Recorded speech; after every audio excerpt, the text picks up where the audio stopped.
നമസ്കാരം. V D Satheesan സർക്കാരിന്റെ സത്യപ്രതിജ്ഞാ ചടങ്ങുകൾക്ക് തിരുവനന്തപുരം സെൻട്രൽ സ്റ്റേഡിയം വേദിയായപ്പോൾ രാഷ്ട്രീയ നേതാക്കൾക്കൊപ്പം തന്നെ ജനശ്രദ്ധയെ ആകർഷിച്ചൊരു മുഖമുണ്ടായിരുന്നു വേദിയിൽ. മുഖ്യമന്ത്രി വി ഡി സതീശനും മറ്റ് മന്ത്രിമാർക്കും തൊട്ടുപിന്നിൽ ഗവർണറുടെ ഔദ്യോഗിക ചടങ്ങുകൾക്ക് കൃത്യതയോടെയും പ്രസന്നതയോടെയും നേതൃത്വം നൽകിയ സിവിൽ സർവീസ് ഉദ്യോഗസ്ഥ മറ്റാരുമല്ല, കേരളീയർക്ക് ഏറെ പ്രിയങ്കരിയായ ഡോക്ടർ കെ വാസുകി IAS ആയിരുന്നത്.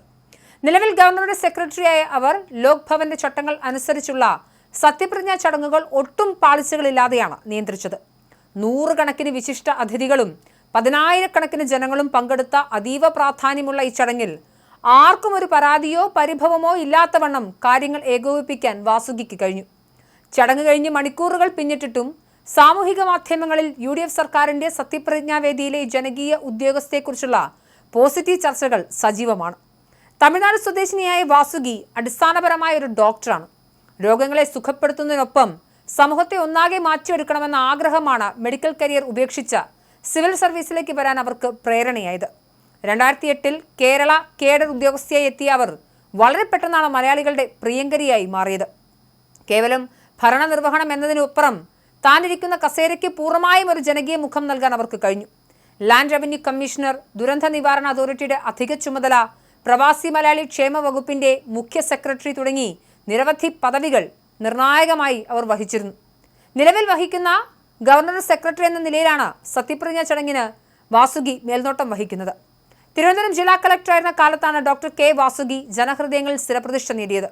പ്രത്യേകിച്ച് 2018-ലെ മഹാപ്രളയകാലത്ത് തിരുവനന്തപുരത്തെ ദുരിതാശ്വാസ ക്യാമ്പുകളിലേക്ക് സാധനങ്ങൾ ശേഖരിക്കുന്നതിനും അവ കൃത്യമായി വിതരണം ചെയ്യുന്നതിനും അവർ കാണിച്ച നേതൃപാഠവം സമാനതകളില്ലാത്തതായിരുന്നു.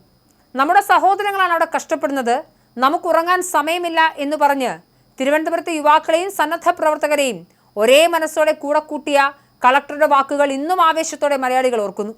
കേരളത്തിൽ പ്ലാസ്റ്റിക് വിരുദ്ധ സന്ദേശവും ഹരിതചട്ടവും ജനകീയമാക്കുന്നതിൽ ശുചിത്വ മിഷൻ ഡയറക്ടർ എന്ന നിലയിലും അവർ വലിയ പങ്ക് വഹിച്ചു.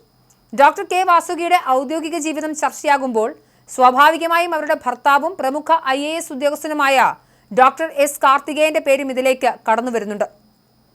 പിണറായി വിജയൻ മുഖ്യമന്ത്രിയായിരിക്കെ കാർത്തികേയൻ മുഖ്യമന്ത്രിയുടെ ഓഫീസിൽ പ്രത്യേക ഓഫീസറായി സേവനം അനുഷ്ഠിച്ചിരുന്നു. എന്നാൽ മുൻ സർക്കാരിന്റെ അവസാന കാലഘട്ടത്തിൽ അവധിയെടുത്തുപോയി. സത്യപ്രതിജ്ഞാ ചടങ്ങിൽ ചട്ടങ്ങൾ ലംഘിക്കാതെ കാര്യങ്ങൾ സുഗമമാക്കാൻ വാസുകിയിലെ നയതന്ത്രജ്ഞയ്ക്ക് കഴിഞ്ഞിട്ടുണ്ട്. പുതിയ UDF സർക്കാർ അധികാരമേൽക്കുമ്പോൾ ലോക് ഭവന്റെ പ്രതിനിധിയായി ചടങ്ങുകൾ നിയന്ത്രിക്കുക എന്ന വലിയ ഉത്തരവാദിത്വം വാസുകിക്കാണ്. കനത്ത ചൂടിനെ പോലും അവഗണിച്ച് VIP പന്തലിലെ ചട്ടപരമായ തർക്കങ്ങളോ ഇരിപ്പിട സൗകര്യങ്ങളോ അപാകതകളോ ചടങ്ങിനെ ബാധിക്കാത്ത വിധം അവർ എല്ലാം കാത്തു സൂക്ഷിച്ചു. ഓരോ മന്ത്രിമാരും സത്യപ്രതിജ്ഞ ചെയ്യാനായി വേദിയിലേക്ക് വരുമ്പോഴും അവർക്ക് കൃത്യമായ നിർദ്ദേശങ്ങൾ നൽകി ഫയലുകൾ കൈമാറിയത് വാസുകിയായിരുന്നു. ഭരണപക്ഷത്തെയും പ്രതിപക്ഷത്തെയും പ്രമുഖ നേതാക്കൾ ഒരേപോലെ ബഹുമാനിക്കുന്ന ഉദ്യോഗസ്ഥ എന്ന നിലയിൽ ചടങ്ങ് പൂർണ്ണ വിജയമാക്കാൻ അവർക്ക് സാധിച്ചു. ഒരു ഭരണാധികാരി എന്നതിനപ്പുറം മികച്ചൊരു പ്രചോദനാത്മകമായ പ്രഭാഷക കൂടിയാണ് ഡോക്ടർ കെ വാസുകി. മാനസികാരോഗ്യത്തിനും വ്യക്തിത്വ വികസനത്തിനും വലിയ പ്രാധാന്യം നൽകുന്നവർ ജീവിതത്തിലെ പ്രതിസന്ധികളെയും ദേഷ്യത്തെയും എങ്ങനെ പോസിറ്റീവായി നേടാമെന്നും വ്യക്തമാക്കുന്ന ദി സ്കൂൾ ഓഫ് ലൈഫ് എന്ന ശ്രദ്ധേയമായ പുസ്തകവും രചിച്ചിട്ടുണ്ട്.